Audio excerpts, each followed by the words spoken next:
Hello दोस्तों, मेरा नाम ओंकार राव है और मैं छत्तीसगढ़ से हूँ। कॉलेज कंप्लीट करने के बाद मेरा इंटरेस्ट लैपटॉप रिपेयरिंग में आने लगा। तो मैंने गूगल पे, यूट्यूब पे सर्च किया कि लैपटॉप रिपेयरिंग के जो इंस्टीट्यूट है, जो सिखाते हैं अच्छे से। तो पहले मैंने अपने छत्तीसगढ़ लेवल पे 1-2 जगह ट्राई किया जा कर के, भिलाई वगैरह में, तो मेरे को उतना अच्छा एक्सपीरियंस नहीं हुआ वहाँ। फिर मैंने यूट्यूब में देखा तो मुझे मल्टीटेक का नाम पता चला, जहाँ अच्छे से रिपेयरिंग किया जाता है। फिर मैंने उनको लगभग 2, 4, 6 महीने मैंने फ़ॉलो किया। वहाँ मैं उनके वीडियोज़ देखता था। वीडियोज़ में देखता था कि डेड होते थे बोर्ड, जो चालू ही नहीं है पूरे। बट उसको सर अपना रिपेयर करके दे देते थे पूरा। उसके बाद बोर्ड चालू हो जाता था, स्क्रीन आ जाता था। तो मैं काफ़ी इम्प्रेस हुआ। फिर एक टाइम मुझे मतलब दिल्ली आने का मौका मिला, एक इवेंट पे मैं आया हुआ था। तो मैंने फिर उस टाइम पे मैंने मौके का फ़ायदा उठाते हुए मैंने इंस्टीट्यूट को विज़िट किया। फिर वहाँ मैंने मोनिका मैम से बात किया, मोनिका मैम ने मुझे बहुत अच्छे से समझाया और फिर मैं विक्रम सर से मिला वहाँ, जो कि मेन लैपटॉप को रिपेयर करना सिखाते हैं। फिर उन्होंने मुझे डेमो दिया। मैं फिर वापस घर चला गया। देन कुछ महीनों बाद मैं फिर सर से बात किया और उसके बाद मैं यहाँ दिल्ली आ गया। दिल्ली आने के बाद फिर नेक्स्ट डे मेरा क्लास स्टार्ट हुआ। जैसे ही नेक्स्ट डे मैं कंपोनेंट की क्लास गया तो वहाँ मेरे को राजेश सर मिले। राजेश सर से जब मैंने कंपोनेंट की क्लास ली तब मुझे एक चीज़ रियलाइज़ हुआ कि कंपोनेंट के बारे में मुझे पहले बिल्कुल भी नहीं आता था। लेकिन राजेश सर की क्लास अटेंड करने के बाद मुझे ये चीज़ पता चला कि यहाँ इंस्टीट्यूट में बेसिक से लेकर के पूरा एडवांस लेवल तक सिखाया जाता है। जब कंपोनेंट की क्लास चल रही थी, 2-4 दिन चले, उसके बाद मुझे ये चीज़ एहसास हो गया कि यहाँ आकर के मेरा जो डिसीजन था वो बहुत सही डिसीजन रहा। क्योंकि सर सिर्फ बोर्ड पे समझाते नहीं थे, वो हमको फिज़िकली कंपोनेंट देते थे। हम खुद उसे मल्टीमीटर से चेक करते थे और जब हम सैटिस्फाई होते थे, तभी हमारी क्लास आगे बढ़ती थी। इस तरीके से हमने अपने कंपोनेंट की क्लास अच्छे से कंप्लीट किया। कंपोनेंट की क्लास खत्म होने के बाद हमारा सर्किट का क्लास चालू हुआ। सर्किट की क्लास में जब हम गए तो हम वहाँ विक्रम सर से मिले, जो हमें आने वाली क्लास में सर्किट पढ़ाने वाले थे। तो जब पहला दिन क्लास हुआ तो हमको बोर्ड दिया गया, मदरबोर्ड। तो हम देख कर के आए, उसमें हम सिर्फ़ यही पहचान सकते थे कि ये जो कंपोनेंट है वो कौन-सा कंपोनेंट है। उसके अलावा हमें कुछ समझ में नहीं आ रहा था। फिर सर ने पूरा बेसिक लेवल से एडवांस लेवल तक हमको पूरा सिखाया।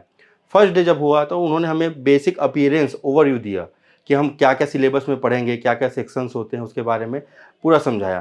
किस-किस टाइप के बोर्ड होते हैं, किस टाइप का जनरेशन होते हैं। हम पता कैसे करेंगे कि इसमें जो मदरबोर्ड में लगा हुआ सीपीयू है, वो कौन-सा सीपीयू है, i3 है कि i5 है, कौन-सा जनरेशन है। इसके बारे में पूरा उन्होंने पहले दिन हमें ओवरव्यू दिया। फिर नेक्स्ट डे से हमारा सब सेक्शंस चालू हुए, जैसे वोल्टेज सेक्शन चला। वोल्टेज सेक्शन के बाद हमारा स्टेप डाउन चला, फिर रैम चला, यूएसबी सेक्शन चला। इन सारे सेक्शन को सर ने केवल एक छोटे लेवल पे, बेसिक लेवल पे समझाया ताकि हम थोड़ा एडॉप्ट हो जाएँ। जब हम उस बेसिक लेवल को एडॉप्ट करना शुरू कर लिए, हमने मदरबोर्ड में देखकर पहचानना शुरू कर दिया कि कौन-सा सेक्शन वोल्टेज का है और कौन-सा सेक्शन रैम सेक्शन है या स्टेप डाउन सेक्शन है।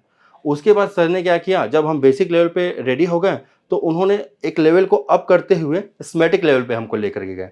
जहाँ उन्होंने हमें स्कीमेटिक डाउनलोड करने से लेकर के स्कीमेटिक को रीड करना और उससे हम कैसे ट्रेसिंग करेंगे, उसे पूरा स्टेप बाय स्टेप सिखाया गया। जब हम स्कीमेटिक लेवल पे आए तो हमें दोबारा दूसरी बार वोल्टेज सेक्शन को पढ़ने का मौका मिला। दूसरी बार फिर से हमने वोल्टेज सेक्शन को पढ़ा, स्टेप डाउन को पढ़ा, रैम सेक्शन, सारे सेक्शन को हमने फिर से दोबारा पढ़ा, जब हमने स्कीमेटिक लेवल पे पढ़ाई शुरू की। जब स्कीमेटिक लेवल पे हम रेडी हो गए, तो फिर हमारा ऑन बोर्ड चालू हुआ। ऑन बोर्ड चालू होने के टाइम पे सर ने हमें भी बोर्ड दिया, जो चालू बोर्ड थे। फिर उन्होंने जो-जो हमें कॉन्सेप्ट और सर्किट्स पढ़ाए हुए थे, उन्हीं को देख कर के हमें ऑन बोर्ड पे टेस्टिंग करनी थी। पहले सर खुद ऑन बोर्ड में टेस्टिंग करके हमें सिखाते थे, उसके बाद उन्हीं के स्टेप्स को फॉलो करके हम ऑन बोर्ड करते थे। इसी तरीके से हमारी लैपटॉप रिपेयरिंग की क्लास खत्म हुई। जब हम इस पूरे प्रोसीजर से गुज़र रहे थे तो बहुत बार हमसे गलतियाँ होती थी, बहुत बार हमको चीज़ें समझ नहीं आती थी। तो विक्रम सर इतने प्यार से हमें समझाते थे, इतने जितने बार हम गलती करते थे उतने बार सर हमको समझाते थे। सर हमको हर एक बात समझाते थे कि क्या गलती आप कर सकते हैं, उस गलती को भी हमको पहले से बता देते थे, जिससे हमें सीखने में और भी आसानी होती थी। सीखने के टाइम पे मैं एक बात और कहना चाहूँगा कि यदि सर ने कोई भी बात आपको बोली है कि घर जाके आपको रिवीज़न करना है, घर जाके आपको डायग्राम की प्रैक्टिस करनी है, केवल सर की बातों को यदि आप मान लें, तो आप बेसिक से एडवांस तक जितना भी सर बता रहे हैं, उन सारी चीज़ों को आप सीख सकते हैं, आसानी से सीख सकते हैं। ज़्यादातर लोगों के साथ गलतियाँ ये होती है कि वो सर पढ़ाते हैं, उसे क्लास में पढ़ते हैं, लेकिन घर में जाके रिवीज़न नहीं करते, डायग्राम की प्रैक्टिस नहीं करते हैं, ट्रेसिंग नहीं करते हैं। तो बिना खुद के मेहनत के आपको कोई भी सिखा ले, आप सीख नहीं पाएँगे। लेकिन इतना सपोर्ट विक्रम सर का मिला है हमारे जर्नी के दौरान, जिसमें हमने बेसिक से एडवांस लेवल की रिपेयरिंग की है। बहुत अच्छा एक्सपीरियंस था यहाँ पर। और अभी यदि मुझे इतना कॉन्फिडेंस आ चुका है कि मुझे कोई भी बोर्ड दिया जाएगा तो मैं उसे रिपेयर कर सकता हूँ।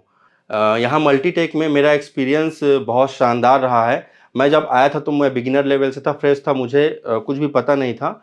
और फिर जब मैं यहाँ आया तो मुझे यहाँ मल्टीटेक की पूरी टीम ने, राजकुमार सर ने, मिथिलेश सर का और पूरे टीम का, मल्टीटेक की पूरी टीम का बहुत-बहुत धन्यवाद देना चाहता हूँ उनके सपोर्ट के लिए। और छत्तीसगढ़ से सुनने वाले लोगों के लिए मेरा यही सजेशन है कि यदि आप लैपटॉप रिपेयरिंग सीखना चाहते हैं तो आपको एक बार मल्टीटेक विज़िट ज़रूर करना चाहिए। आकर के यहाँ एक दिन डेमो ज़रूर लेना चाहिए, उसके बाद ही आपको आगे सोचना चाहिए। आप सभी का धन्यवाद।